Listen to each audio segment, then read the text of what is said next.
recording. And we are live. Thanks, Andy. And just a reminder, it'll take a minute or two for anybody in the audience to populate the room, so to speak. So should we give them a minute? Just so that. See folks trickling in right now. All right.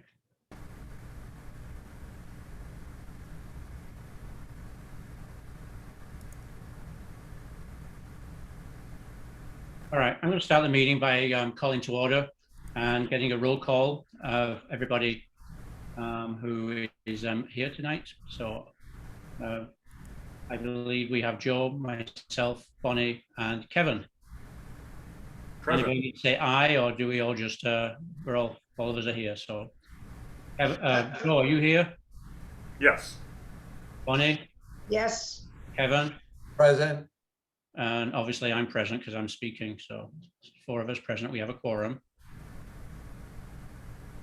So I'm going to run the meeting tonight. So and again, I'm not sure who we have as guests. I'm sure as the evening goes on, we will learn who our guests are at tonight's meeting. I would like to introduce myself. My name is Maurice Southworth, in case we have some guests who haven't been at one of our meetings before. I am the chair of the Fruit Street Local Historic District. And with me, I have Joe Carper, who is a resident of Fruit Street, Bonnie Sontag, who's been on the commission for a few years, quite a few years, since the conception of it, I believe. And also Kevin. Kevin also has been on since, Kevin Wallace has been on since the inception of the commission. So first of all, I'd like to go through, as you can see on the screen, the agenda for tonight. We have a couple of applications for a certificate of appropriateness, which we'll go through first, and that's the new business. One is at 16 Fruit Street and one is for 24 Prospect Street. And then we'll go through the rest. I believe we do more business. We'll see if there's correspondence, see if we've got any since the minutes were published. And then we'll do general business, look at the approval, and then we'll finish with some business that we are completing on ourselves and everything. So to start the meeting, I'd like to start with the application from 16 Fruit Street. And Andrew, are you going to show, I know in the past you have shown some of the... Sure. Yeah, just for clarity for the public as well, I'll be showing, this is Andy Port, I'm the planning director. I will be showing any of the visuals that might be relevant for the application during the discussion, and also making sure that from the audience that the applicants can be unmuted and speak. And if there's any public comment taken, that that's handled as well. So I'm here to help the chair. Yep, thank you, Andrew. Sorry, I should have introduced you as well. So thanks for your help running the meeting tonight and showing us the documentation. So 16 Fruit Street, I believe Carmen can't make it tonight. She had something come up, so she won't be here. But Jody, I believe you are here. And what I'm just going to go through right now is basically go through the application itself for 16 Fruit Street. And I believe you had a paragraph online, submitted online. I don't know, Andrew, if you can find that or not. I don't know how easy that is to show. Maybe it's not. Yeah, I'm sorry. Which I have several different things to show. So there's some photographs and there's the plan, and I can show any of those as you like. Yeah, I think this was in the actual filled out on the application itself. There was a paragraph explaining what both Sure. Carmen and Jody would like to propose. Sure, I'll pull that up. Okay, thanks.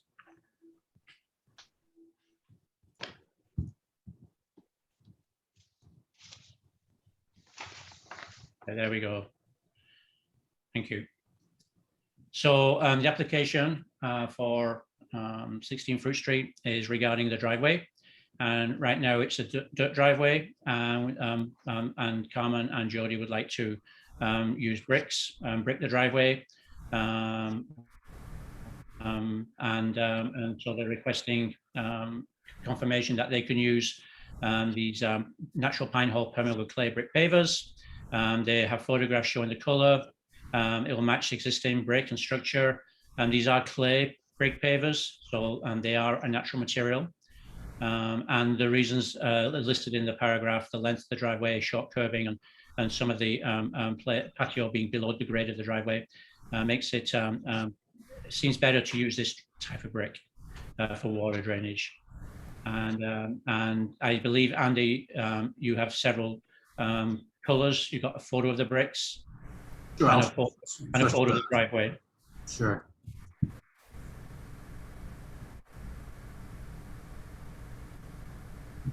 So those three bricks are the clay bricks we're talking about on the right. Obviously, we would not use, I assume we're not using all three colors. I'll clarify that with Jody. And that we would use probably the darkest one that matches the brick. The brick that's shown at the top of the photo, I believe, is in front of the Mint building. And then there's one standard brick shown to the left.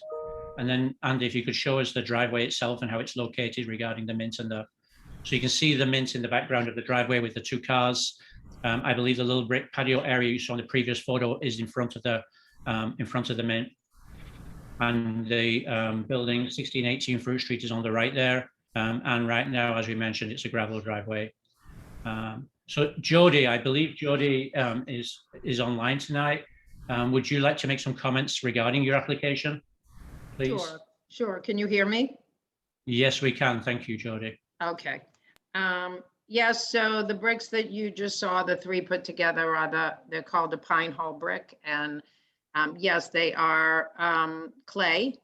And our understanding is the only difference is the little knobs you see on the sides of the brick. So it actually just leaves a little extra space in between the bricking to allow for permeability so that the water can drain through, since we have that pitch issue trying to get it to drain off.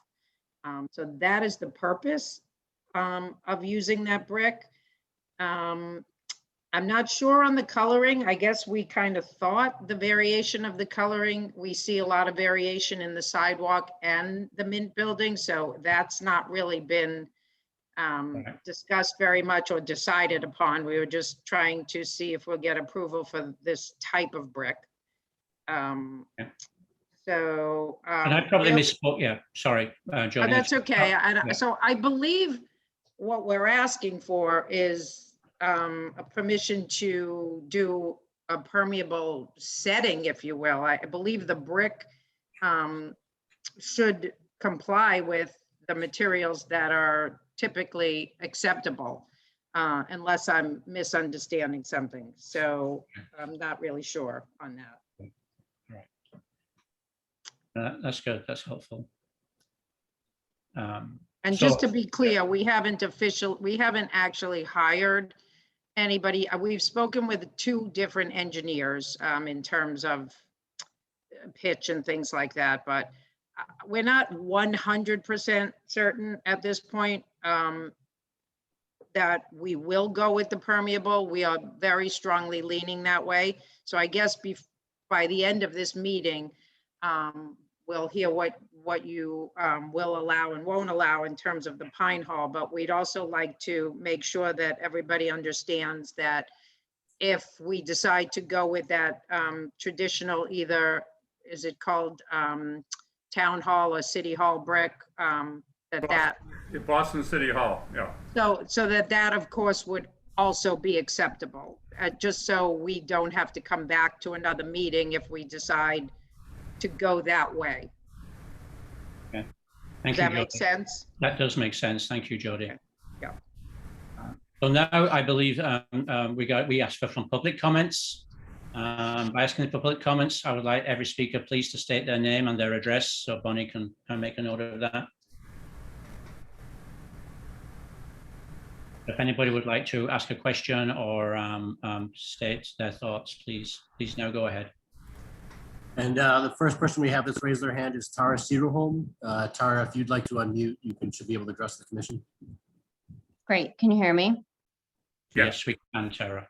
Great. So Tara Cedarholm, I'm at 20 Fruit Street. So I'm right next door to Jody and Carmen. And so just a couple things. One, I wanted to say that, I'm really in support of them going forward with a driveway that is brick or brick appearance. And I don't want my comments to sound like I'm not supportive of it, particularly, I think anything that they do there will be an improvement over the current situation. So But I would like to clarify a couple of things. One is I spent quite a bit of time on the website of this manufacturer and looking at these bricks. And so I just want to clarify that they're not bricks. They are in fact a paver. So it is a natural clay material, but it is a paver, which is not something that is technically allowed by the ordinance. But I do believe that when the ordinance was written, we were not, that whoever was writing it was not anticipating that pavers would have come to a place where they have come now, which is a lot more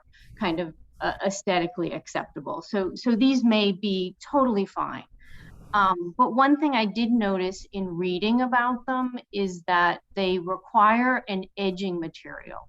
And that edging material is either going to be metal or plastic. And I would hope that the board would ask to see that edging material, to understand where that edging material has to be. Does it have to be just at the edges? Does it have to be throughout? Because it's a pretty large driveway. You know, when it's installed, does it have to be throughout? I would also agree that I think that the color variation would be great, because I think if you go with a single color, it's going to have a much more sort of commercial appearance. And I think color variation would help to soften that a little bit.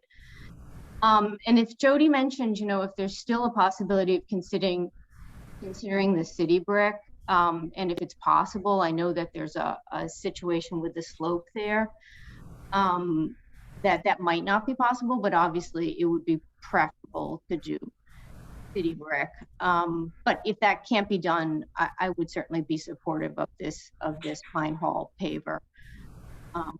And I just wanted to ask a point of order question, and that's not about this driveway, but these meetings are now run on Zoom. So it means that, you know, if we have like a question or something we want to ask the commission that isn't related to one of the agenda items, I'm not really sure how we do that, because last time there was no sort of time in which we do that. Like in a face-to-face meeting, we can do that. So I wondered if the commission might, at the end of the meeting, open up for people to sort of raise other issues.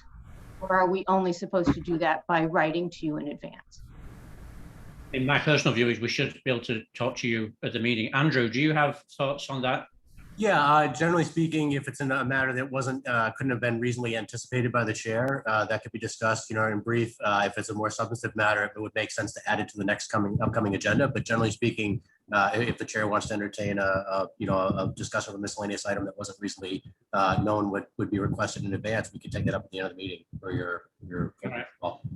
Okay, so that would be great. And then just one more thing, I happened to come into my driveway just as the rain was pouring down, and Jody and Carmen have, you know, really put these bricks out for us to look at for a few weeks, which has been really terrific. And I will note that in addition to the little lugs on the side, which I think help to make them the water go through and solve their sort of slope problem, is that they do seem to be permeable. It was interesting that the bricks were all wet, like the city bricks on the sidewalk were wet, and these bricks look totally dry. So anyway, I think the bricks themselves have some permeability. So those are my comments. Okay, thank you, Tara.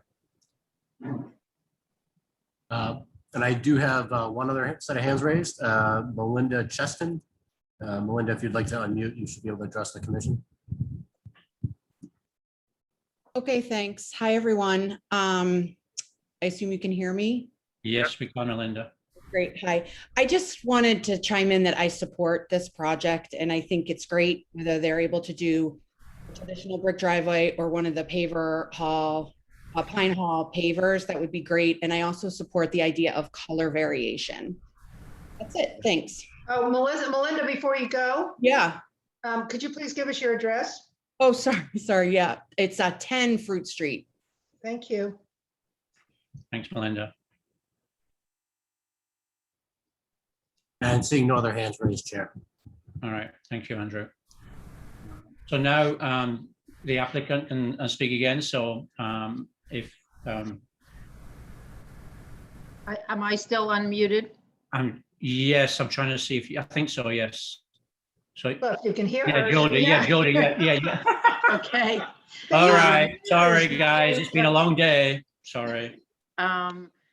Yes, thank you, everybody, for their comments, and I too am in support of the color variation, Carmen is as well. Yeah. I'm not 100% sure on what else you would like me to add, other than I'm happy to get Kara's question of and the board will probably do this as well, the specifics on the edging materials, where and how and what. And what else do you need from me, Morris? I think that's it. I think, I think we know Mark, exactly what it is. Well, When we ask questions? yes, I think that comes next. Oh, okay. Okay. So I was just going to say, I think we've got a good overview of what you want to do. We know exactly. Thank Tara and Melinda for their thoughts. Tara, you brought up some things I did not know. And I think I misspoke about one color. I totally agree. It should be multicolored, like the natural brick. So I probably misspoke there. So yes, Joe, we can go ahead now and make comments or ask questions.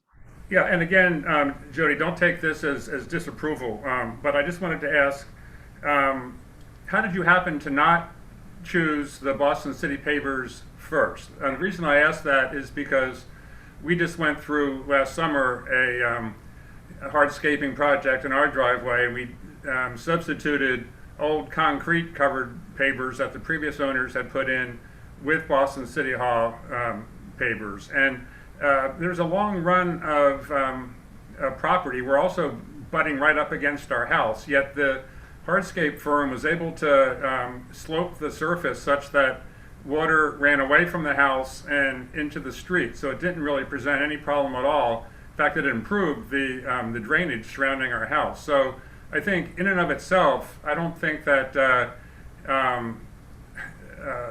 you should necessarily write off the possibility of using the other real brick pavers if cost is no concern. In fact, I actually, thanks for your questions, Joe. I'm going to try to address them. So in fact, I think the Pine Hall is actually more expensive. So this is actually not a cost issue.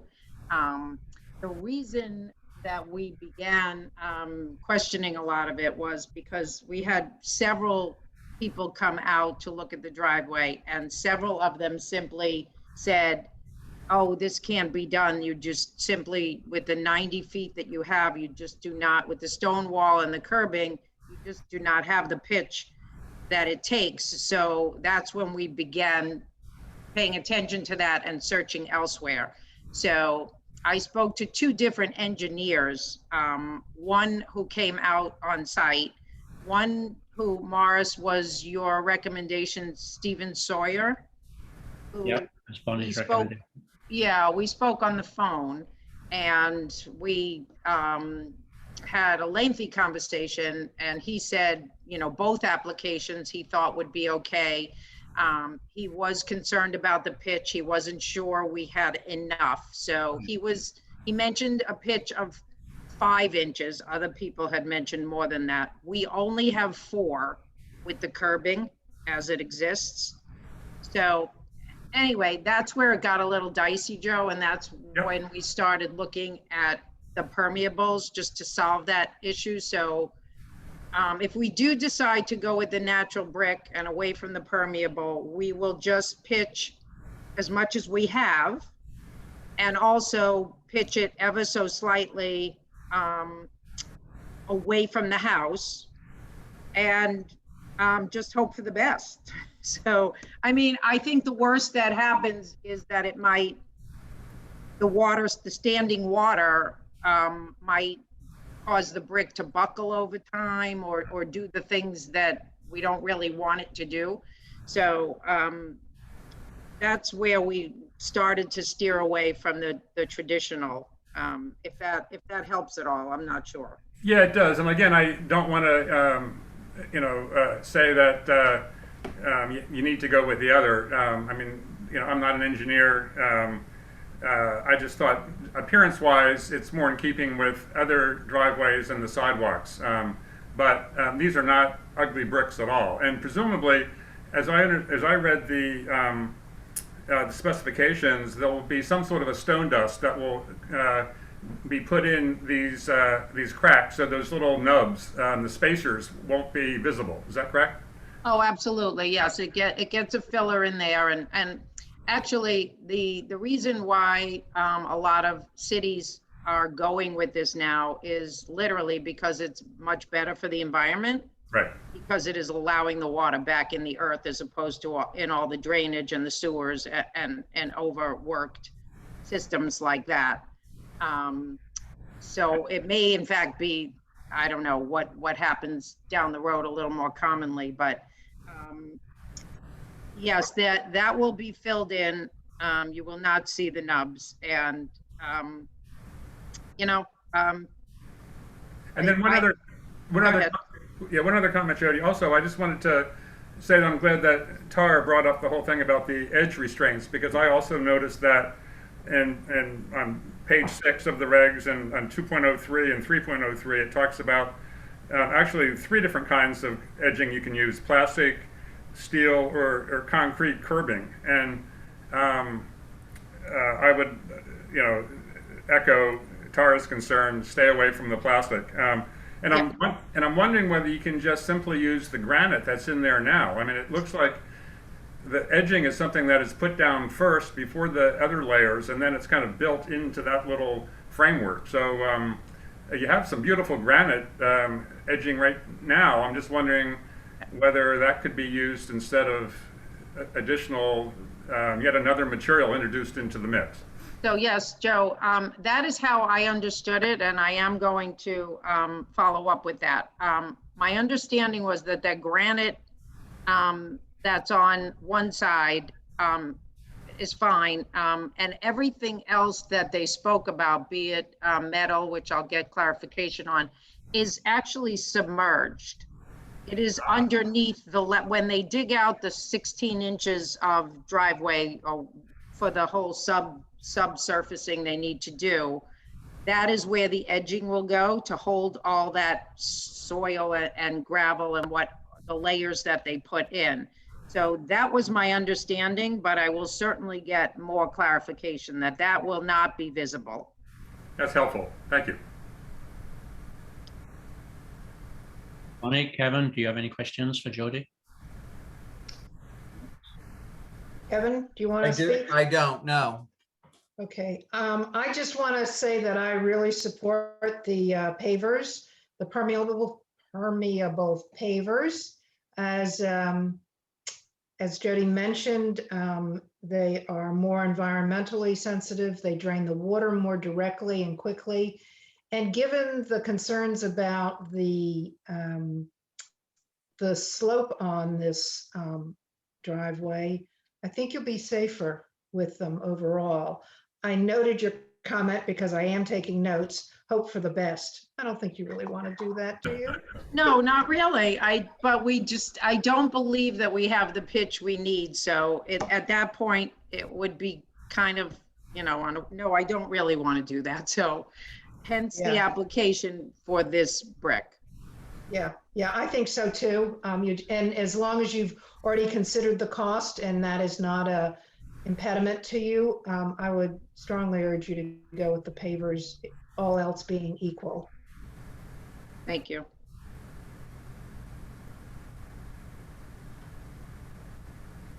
All right, I believe, Joe, you're all set right now with questions. Joe? Yes. I guess the next step would be to vote on the application. Well, what do we want to do about her coming back with the edging information? Right, we do. An open question. And if it turns out it's going to be something that we can't live with, then we may have to. I think that if the edging is not visible, I don't really care what's underground, in a way. I agree with Joe. If it's installed properly, it doesn't matter. As long as though it's going to sit an inch above the edge line of the brick. And this is Andy. Could I speak to that? Please do, Andy. Thank you. Sorry, just having seen these sort of installations before, generally speaking, the edge restraint is really only needed where there isn't already something there that can define that edge firmly. So because you don't want the bricks or the pavers to space themselves further out over time. each brick basically holds another brick in place, and at the edge, you just need something there. So in this case, I think because of the granite and the retaining wall on those edges and the existing sidewalk, those are essentially going to provide that firm edge. You could, if you wanted to, you could approve with a condition that edge restraint, that's proposed be submitted prior to installation. But my guess is here that that would not be necessary because the existing physical barriers on each side of the driveway would serve as that edge restraint. Okay, thank you. And I believe that's probably the way to go, is to propose that we would approve this and vote on it with the understanding that we would gain more information on the edge restraint and whether it will be visible or not, if there is one needed. And we would certainly support the Boston City Hall bricks, I'm assuming, if that was a fallback, if there was a reason not to go with the pavers. Again, I'm a little unsure how to propose exactly the wording. I don't know, Bonnie, if you can help me with that. Yeah, to do that. So the motion would be to approve resurfacing the driveway with the pavers and on the condition that if the edging is anything other than submerged and non-visible, that the applicant will return to us for further consideration. Second. Did you want to include, excuse me, did you also want to include in there, well, I think it's too much probably to include the alternate, Okay. the backup. We'll deal with that. So if they have to come back to us, that motion allows them to come back to us if there is something other than what we've approved tonight, and then we'll look at the alternatives. So let's just leave it at that. Can I just ask a quick question to Andy? Did you mention something about, you seem to be somewhat familiar, about 1 inch above the surface? Did I hear you say something about that? Typically, you'd see like less than a half an inch of anything exposed. So it'd be a very thin, you might even see like a 1/4 inch at most. It's Okay. really, like you said, it's really used below grade to hold the entire edge of the brick. But in this case, it's probably not going to be necessary because they'll butt the, as you see, the spacers in the brick are meant to just maintain even spacing between the bricks for the, sand or polymetric sand or anything else is put in there. So, basically that edging restraint would not really be visible above grade except for maybe a 1/4 to a half an inch at very most. And in this case, I wouldn't expect them to want to put it or need to install one. Okay, so I just want to clarify with the commission that if there is a half an inch or something that to that nature, that will not fall into the category of zero visibility. Is that going to be okay? In other words, you're asking if it's a half an inch or Yes. less, you have to come back. Correct. Right, that's what I thought you were saying. I would say no, it's not an issue. But I don't know if the others think that that's going to show too much. I don't live there, so I don't have that view that you guys might I have. mean, again, not being familiar, it's not clear how much half an inch. I mean, hopefully, like Andy said, it won't be needed because of the edging that's already there, Okay. except maybe below. I honestly don't know how much half an inch, if it was plastic, that doesn't sound like it would be good. And my guess would be that the steel is probably used if it borders a lawn or something to keep grass or whatever growing into the brick somehow. So it's probably going to be some sort of a concrete edging material. That the way it was explained was, yes, that it would not be showing and that nobody ever mentioned metal or plastic. So, Okay. but I'm happy to get more clarification. And I do think that we can agree that it will not be showing, except I can't guarantee at this point that there won't be a 1/4 of an inch or half an inch, but I'm happy to clarify that. And I think the clarification will help us all, especially if it's not plastic or it's not, steel, it's something more natural. So that would help a lot, Jody. Okay. Bonnie, did you write down what you said or are you? I said it earlier, so Kevin can make the motion. I've got it in note form. All right. Moved. You need a second. Second. And then we do roll call to see, when do we do the roll call and when do we do approval? Do the roll call That's the now? thing. The roll call is the approval. Okay. So Kevin proposed and Joe seconded. I approve the motion. You have to call it, just call our names and we'll say yes. Bonnie, Yes. Joe, Yes. Kevin. Yes. I'm glad there's only 3 other people on this and not 10. So we're all in approval.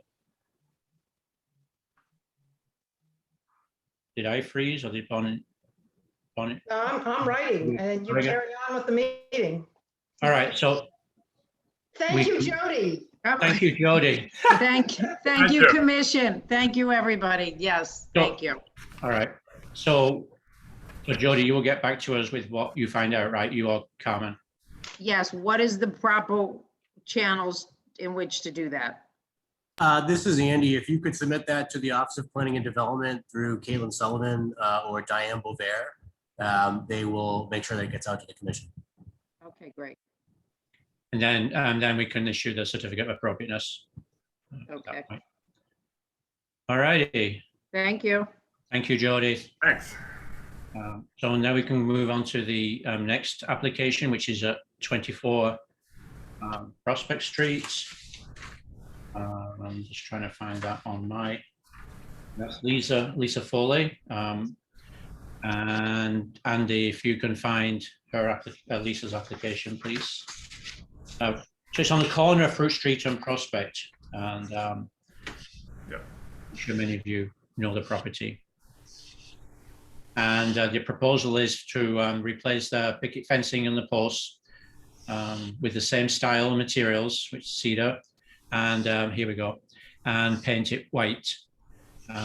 So that's the edging on both Fruit Street and on Prospect Street. And also along the way, some other work on the windows. There's original windows, they'll be reglazed and fixed. I think we'll probably need some clarification as to what fixing means. And then the single car garage right now, I believe it's clapboard. We re-sided with cedar wood shingles. So that's the proposal. As far as I can see, there's nothing else shown. There's some photos of the windows and of the property and of the garage. So this is the property. This is from Prospect Street, looking at the house. And on the left-hand side, you can see the edge of the garage. You can see the fence, obviously, in front of the house. And then these are the windows from inside the house. Another window shot. And then I believe there should be a photo of the garage, and there's the garage, and it has siding right now that the proposal by Lisa is for cedar wood shingles. So Lisa, would you like to make some comments on your application and maybe clarify a little bit more the paragraph that we just read? Sure, I'd be happy to. Hello, everyone. Hello, the committee. Thanks for letting me speak with you this evening. Also with me, I've got my fiance, Eric Checkaway, on the call as well to add any commentary. Yep, so the primary objective was to make sure that we're doing proper maintenance of the fencing, which is in quite a state of rot. As are many of the clapboards on the garage. And so getting that fixed for the exterior projects, what simply means, replacing with existing exact style with the 4-sided posts and 5-inch balusters in red cedar, which will be then painted white. Then with regard to the garage, although it's not a historic a part of the property, we want to make it look more in tune with the character of the home itself. And in doing so, felt that putting some white cedar shingles would allow us to have a more appropriate effect than the clapboarding that's there right now, which is probably from the 1930s or so. and a little bit of an eyesore at the moment.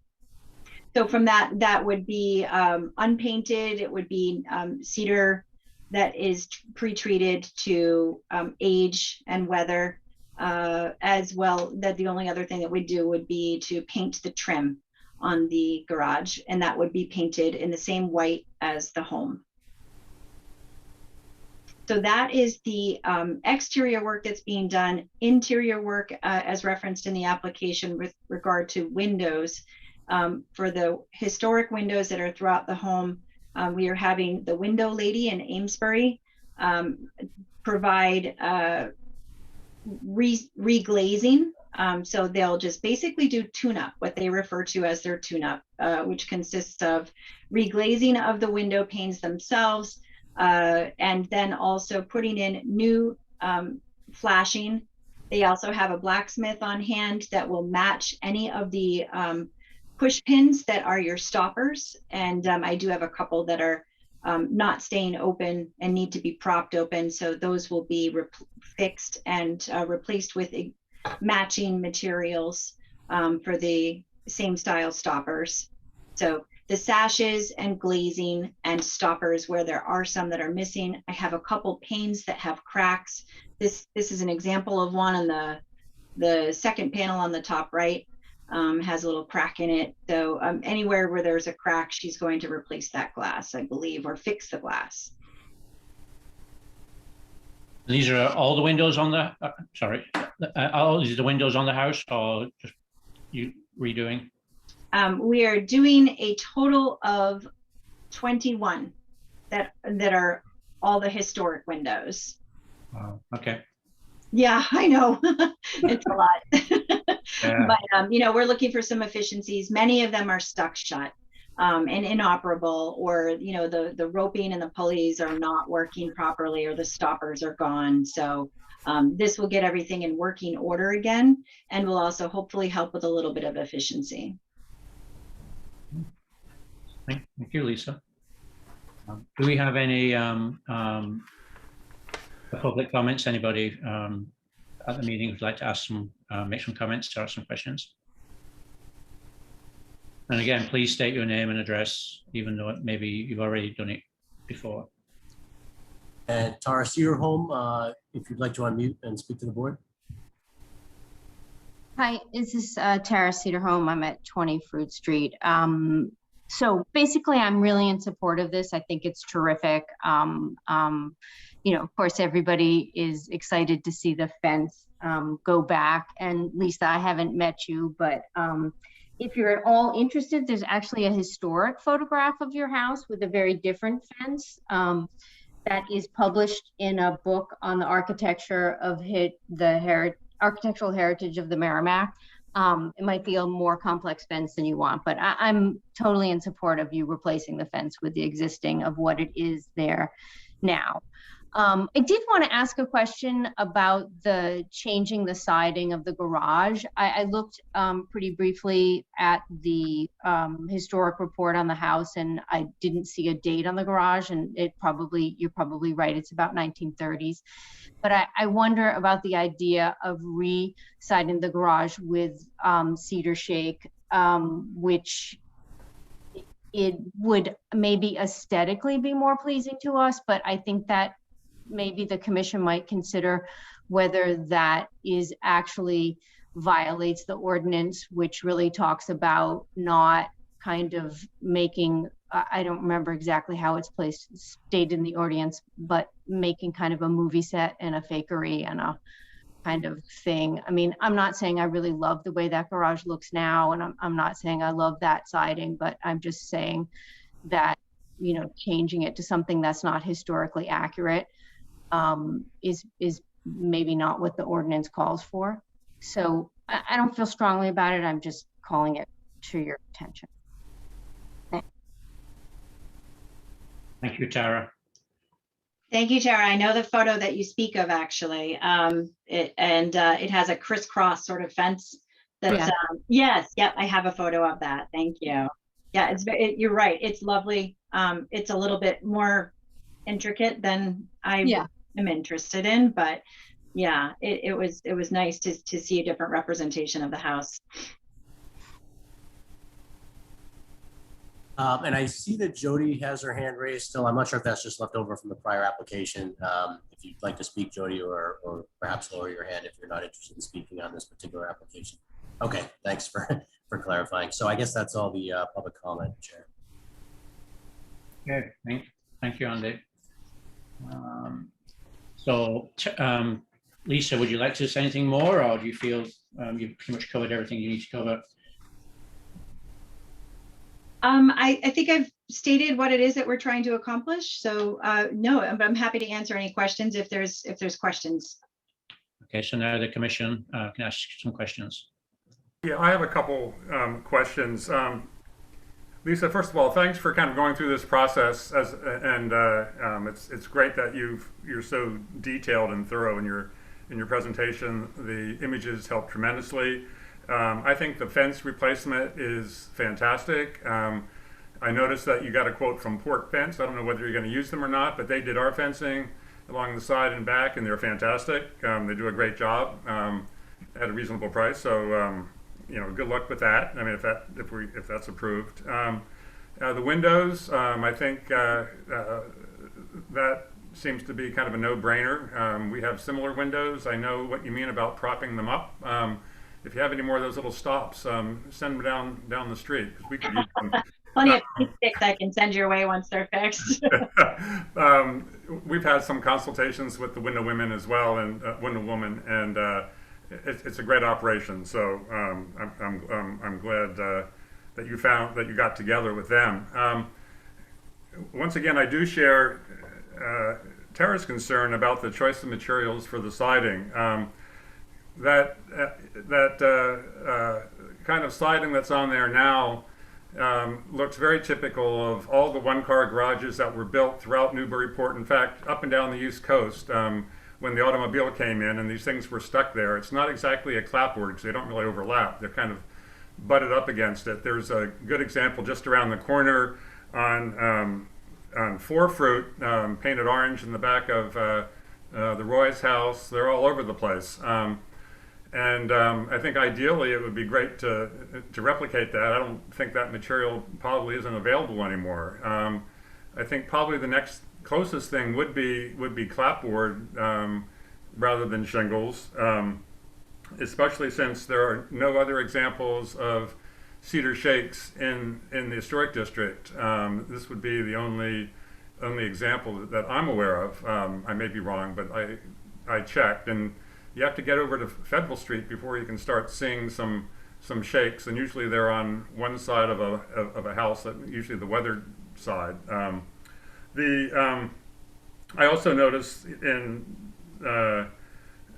section 14 of the guidelines, it talks about original siding material should be retained whenever possible, and deteriorated material should be repaired or replaced with new material the same as the original or duplicating it as closely as possible. Appropriate siding materials are clapboard brick, and on certain historical styles, wood shingles. I'm not an historic architect. I don't know whether cedar shakes is appropriate for a garage in a neighborhood of clapboard homes. But I guess my suggestion might be to go with the clapboard rather than the cedar shakes. Okay. So it's interesting. We consulted with Eileen Graff on this project, and the builder and Eileen did a walkthrough, and she shared with me that it would be better to make it more of a carriage house type of a look, to tie it in with the clapboard home. And so this was a proposal that we thought would be something that would be appropriate. But you know, I'm certainly open to feedback here, and that's of course the whole point, is to make sure that there's consensus. It's an important house. I'm happy to be a steward of it. You know, and an example, although not historic, that I can point to as a reference of a a reproduction Georgian colonial at 290 high. Does a wonderful job of blending the white clapboard with cedar shakes, and still maintaining a great look. So, you know, provided that this meets the criteria of the wood shingles that you just referenced, Joe, you know, that was something that we were considering as part of our consultation with Eileen. But, you know, so I'll speak to that. That's all I can say. That's why we thought it would be visually more pleasing, making it more of a carriage house sort of a look, without being, you know, too over the top, but keeping it very simple. Can I ask a question, Maurice? Yes, please, Bonnie, please go ahead. I'm not quite sure what the carriage house look has to do with the shingles versus the clapboard. Could you clarify that for me, Lisa, please?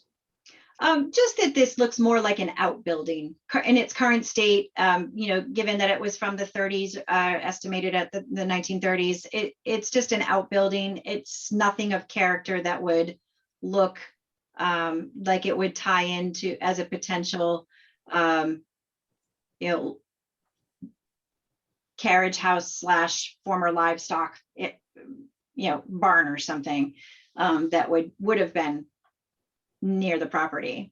So the idea was actually to have it look different from the house. No, to try and make it more congruous with the look of the house. But how would shingles do that if the house is clapboard? It's just an aesthetic. So you know, it's simply a different way of putting it. I think, as to Joe pointed out earlier, these aren't true clapboards where they're stacked on each other. They're just, you know, they're spaced out. It looks a little rough and not as polished as the house. So it was really trying to aesthetically spruce it up. So would you consider aesthetically sprucing it up, to use your words, using true clapboards? It's certainly an option, of course. From what I've heard of what those living on Fruit Street, or maybe it was just Joe who said it, it seems to me that the shingles would be a bit out of place, even though they work in other parts of the city. And that's one of our concerns on the commission, is that this little local historic district holds together, as it's, you know, been recorded in the study that created it. And so I'm leaning toward strongly recommending that you consider clapboard. Okay. Yeah. Thank you, Bonnie. Morris, it's Tara, and I still have the ability to unmute myself, and I know that public comments are over, but may I say something? Okay, quickly. I simply wanted to say that you can buy this siding now. Joe had said he didn't think you could, Okay. and you can. And it is 1930 siding. I believe you still can buy it, and I don't know why the commission is talking about putting clapboards on the 1930 building. All right. Thank you, Tara. So going back a little bit, Kevin, do you have anything you want to add? No, I don't at this point. You know, other than speaking to sort of Tara's comments about why we would want to replace, you know, why we wouldn't want to replace it with the siding that's there. I think what we're trying to maintain is an historic district, and I don't think having 1930s cladding is really the look that we're going for. I think we want something a little bit more consistent historically. This clearly is not the look of that entire street. I think it sort of flies in the face of, you know, what the ultimate goal was in trying to maintain an historic feel on that streetscape. Okay,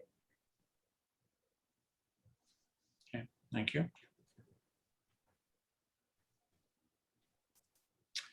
So I think I'm looking at the guidelines again, Joe, in a couple of sections. One is the one you mentioned about original siding material, be retained whenever possible. And then the one I think, Tara, you referred to, which said each property should be recognized as a physical record of its time, place, and use.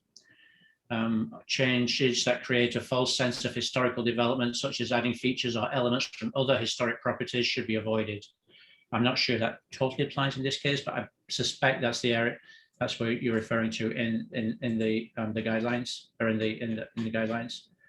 I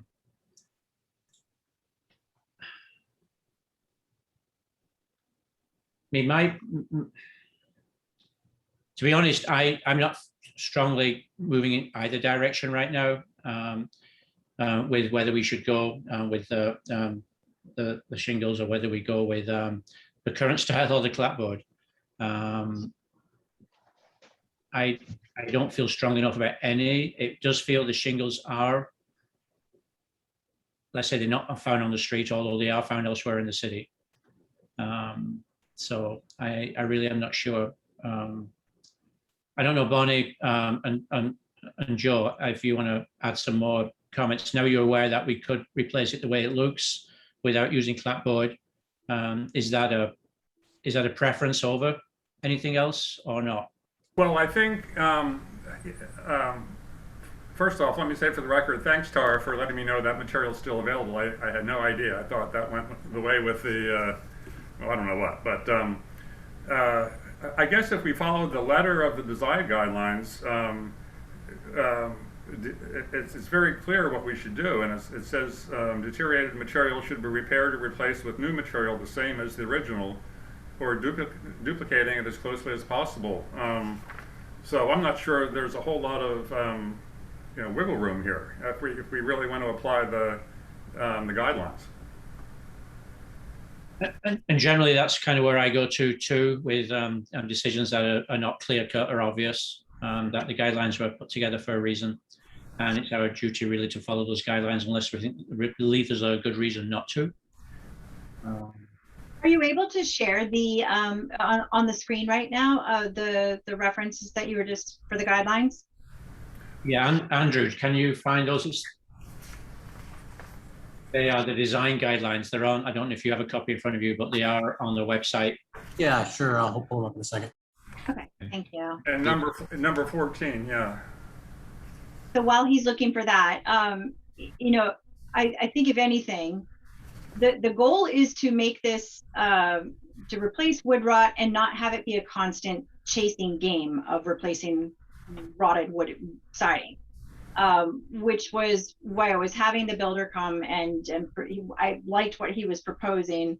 I liked the idea that it was something that could age and not have to be painted constantly. As we all know, that's our greatest exterior maintenance. But if wood clapboard would need to be used as the material, if that's what the committee feels is appropriate, I would prefer it be of the same style as my house, not this 1930s stuff again, which really isn't in keeping with the actual historic part of my property. Well, that's a good point. If I could just jump in again, that's the point, and I'm not quite sure whether these guidelines, the sliding bit here refers to the original house, or it refers to all and sundry outbuildings that are part of the property. Is there any? If you scroll up in the document, there is a small section. I saw that earlier too on where did it go? Additions, section 1. There's something additions, and there is.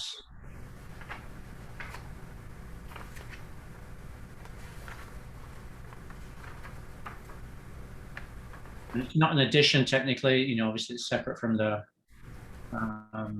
Right, it's not attached. There was somewhere where I thought I saw something about outbuildings, number 3, outbuildings.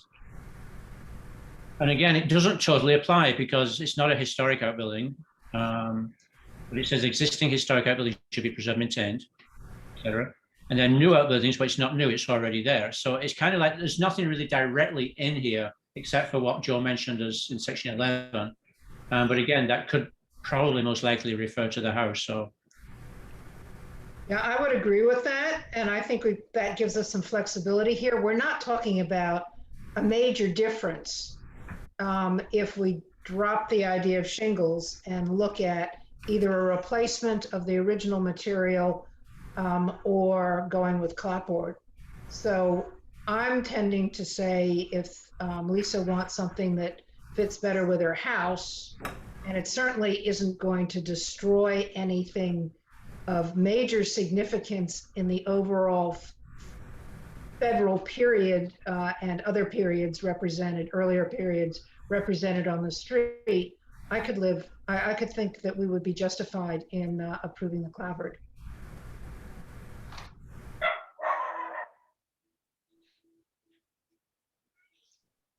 I mean, Anyone else? I mean, I would agree that clapboard or the way it looks right now is more appropriate than the shingles. Albeit I like shingles, but I guess that's not the point here. I mean, is there a larger issue here that if there's a non-historic aspect of a house or outbuilding that gets run down, that needs to be replaced exactly as it was? I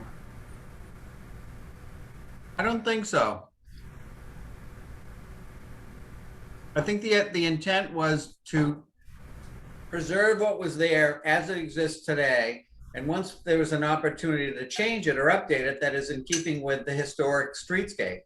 So either you replace what's there or you do something more appropriate that speaks to the age and the period of the home. Okay. And to that sentiment, that's what my goal was. Rather than have it look like this 1930s outbuilding, I would like it to look more like my home. I'm sorry, I know public comment's over. Can I just point out to the commission that this outbuilding you're talking about is nearly 100 years old now.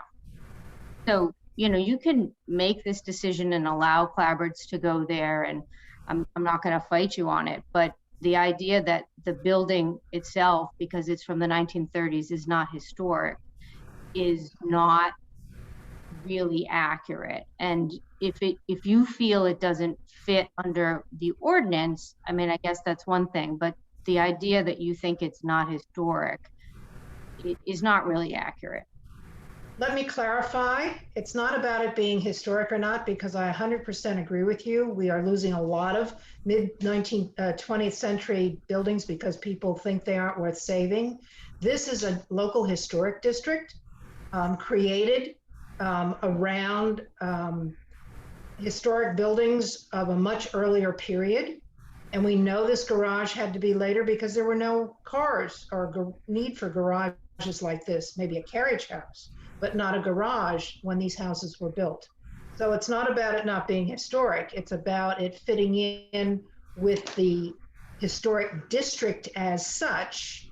And in this particular case, allowing the applicant to consider putting a siding on it that would have it fit better with the house and not detract from the district.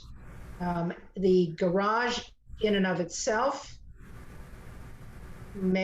does in fact have some historic value, but from the Fruit Street Local Historic District perspective, I would say that changing the siding is not going to make a big difference in this building. And it's just not a contributing structure to this particular district. Fine. And I'd like to hear from other members what you think, commissioners. Yeah, again, I'm going back to the design principles on the guidelines where it says each property should be recognized as a physical record of its time, place, and use. Changes that create a false sense of historical development, such as adding features or elements from other historic properties, should be avoided. I guess in some sense you could consider the whole property as a I mean, there's it's kind of a physical record of an old 18th century home, and then later on the horseless carriage came along and they built a garage, and So in some ways, the whole property is a record as it's outlined here in the design principles. I don't know, I'm just having a hard time with this. I'm not saying yes or no, I'm just, it's a tough one. And I agree, Joe. Again, the look right now, based on what you just, I mean, there's several sections in the guidelines that point to maintaining it the way it looks or similar to the way it looks, and whether it's replacing like for like or bringing in something like clapboards, which are similar but not the same, is probably preferred over shingles. Yeah, it's.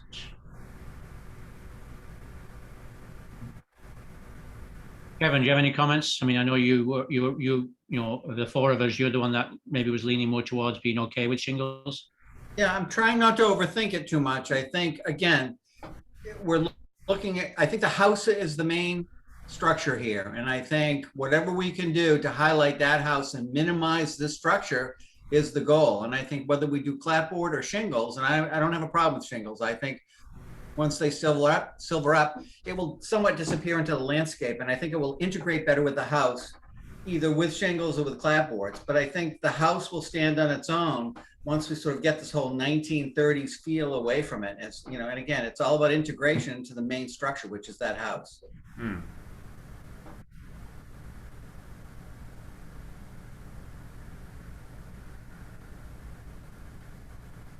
Yeah, I mean, do you think we're ready? I mean, are we ready to vote on this, or it feels like we've not really come to a point where we're all in a, we don't need to all be in agreement, but at least we all feel comfortable with a vote. So what else do we need to do, you feel, to? Well, we need a majority, so we need 3 out of the 4 to vote in favor. Right. Is it worth pushing through the motion for the fence and the windows and maybe getting some more clarification on options for the shed? Well, what other options would there be? I mean, well, the material that.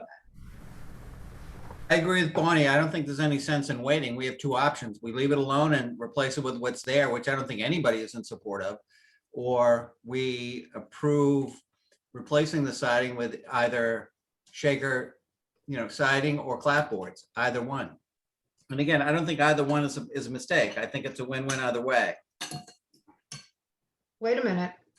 Did you say, what is the shaker? That's shingles? The cedar shakes. Yeah, cedar shakes.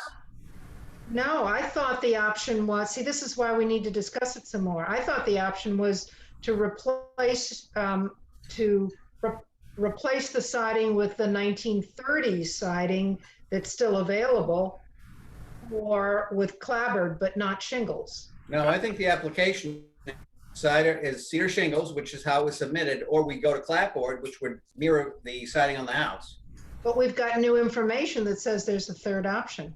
We don't have to go with what the application is for. That's why we're having this discussion, right? I don't think the question of whether it was an option was the issue. I think the application is the application. They're applying for cedar shakes, and somebody introduced sort of imitating what's on the main structure itself. I think those are our only 2 choices. I don't think there's any need to replace what's there. Well, then just a question for you then, Kevin. How would you make sense of design guideline 18, where it does talk about replacing like with like? Or is that just for the house or for all buildings? I think so. I think it speaks to the property. I think what we're trying to do is to integrate all structures so that they work well together. And I think this thing's like a buck tooth right now. It sticks out on its own. Right. And we're really trying to sort of integrate the entire property. And I don't think cedar shakes are a mistake. I think, again, once they start to take on a silver patina of their own, it's gonna disappear into the landscape, and the house will stand on its own as it was intended to be. And again, Joe, to your point, I think these are guidelines. I think nothing's etched in stone. So I think it really falls to us to sort of make sensible decisions about how we maintain the integrity of that historic district. Can we just clarify, are we talking cedar shakes or cedar shingles? Because Same thing, shakes and shingles are the same thing. In my mind, we're talking shingles and shakes are similar. Okay. It's semantics at this point. Okay. Kevin, thank you. I think you understand my vision. It is a buck tooth right now, and I'm trying to make it less of one. That's a little crass, and I apologize for that, but that's sort of my go-to, description.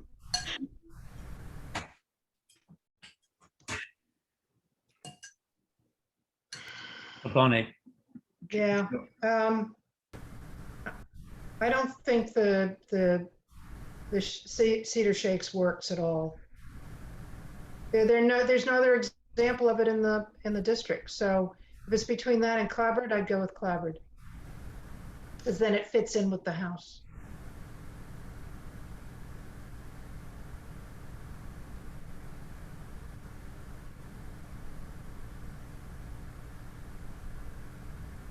And I'm not opposed to that. I think, again, we're speaking about integration here.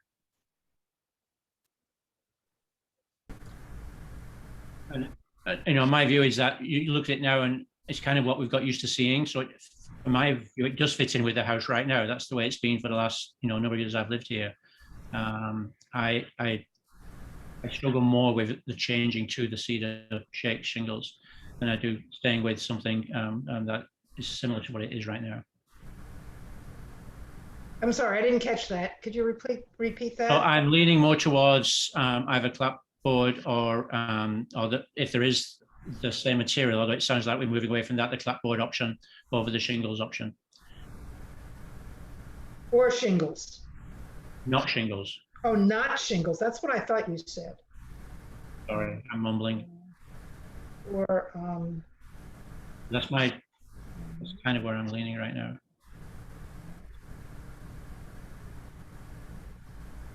Joe, I know you were leaning more towards, keeping it closer to clapboard. Are you still? Yeah, well, first of all, I want to note that, unlike most of these meetings, no one from the Preservation Trust has commented. And I would assume that if they had issues with the historic preservation aspects of this, they'd say something, but they're not. So I think we do need to listen to that expert opinion, which is not existent right now. And so we're kind of left to make our own sort of decision here. And I'm inclined to think that I could live with with clapboards going on the structure, and I guess less so the cedar shakes, only because it doesn't really fit into the other historic. Even though it fits into the city, it doesn't necessarily fit into the other structures in the historic district.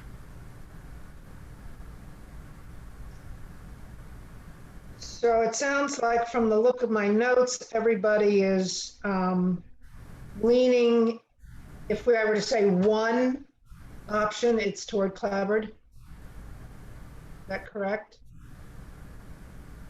Yes, that's what I believe. These three of us are leaning more towards that, and I think Kevin, is fine with either. Okay. So what I'm going to recommend, Morris, from a procedural point of view, is that you take a vote on the fence and the windows being repaired, and then do a separate motion on the garage. Okay? Okay, that's kind of what I was trying to do earlier, get those two, basically. Yeah, well, you gave me that idea. I just said what you had already said, but clarify. So yeah, I'd like to propose that the fence, let me go back to, so basically go back to replacing the current fence with the same style and the same material, cedar, and painted white. And the original windows will be reglazed, and there will be work performed to repair some of the glass. Well, excuse me, I don't think you need all that detail in the motion because it's in the application. That's why I wanted to keep this separate. Okay. Just say motion to repair fence and windows as stated in the application. Okay. I don't know that there's anything, if there is anything extra, we can certainly add it. All right. Okay, so what Bonnie just said, do we have a motion to approve?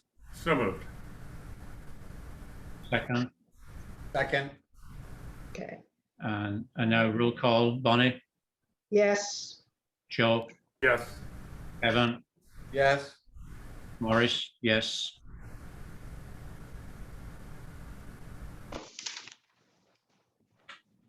So now we move on to the shed, or the single car garage, sorry, to be resided. And we are going to propose that it is resided with clapboard as opposed to cedar wood shingles. Do we have a motion? I make the motion. Do we have a second? Second. Right, Evan, Yes. Joe, Yes. Bonnie, Yes, Maurice, yes. Okay, so thank you for the committee for that feedback. I just want to be clear that I don't know what the cost for clapboards are going to be, so I may just simply just be painting the existing structure if we're not proceeding with shakes, which we are not. So it may just be a paint job. Okay. Okay, thank you. Thank you, Lisa. Thank you, Eric. Thank you, everyone. you're welcome. Thank you. I believe that now means we've covered all the new business. I don't believe we have any old business that we were going to continue. There is something down in other business that we will review that we could argue is old business, but we're putting it under other business. Correspondence communications. And Marisa and Bonnie, I apologize. This is Andy Port. When meetings are scheduled, we usually check the city calendar for conflicts. I just wanted to note, there is a ZBA meeting at 7, but unfortunately, there's also a prep meeting that Caitlin Sullivan, the staff planner, and I need to attend it around 6:15. So I hadn't actually anticipated your agenda would go this long. I don't know how much longer you're expecting to go, but hopefully not too much further, just so I don't have an All right.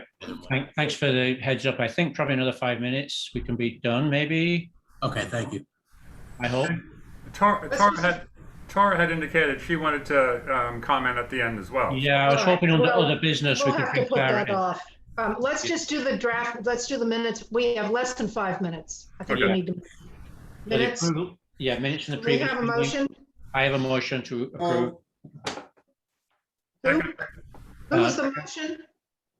Morris, Yeah, Joe seconded. Joe second. Now call roll. Roll call, Was there any Bonnie. discussion? Is there any Bonnie. discussion? Yeah, any discussion on the minutes? I read them, they look accurate as far as I remember. Joe, Okay. so Joe, Yes, approved.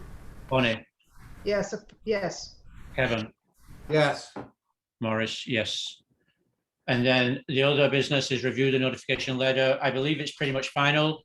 I did notice if you can review it one more time, and then I will bring it down to City Hall to circulate to residents of Fruit Street. I sent it late today, I'm sorry. It was this afternoon. I sent it to all of you. I'm sorry, but there's several edits in it that I wanted to make, and I'm happy to, we're not allowed to do this offline, so we actually have to do it together, but we don't have time to do it All right. right now. So I could send those to you and you Yeah, could. this isn't, For our Yeah, next. this isn't time sensitive.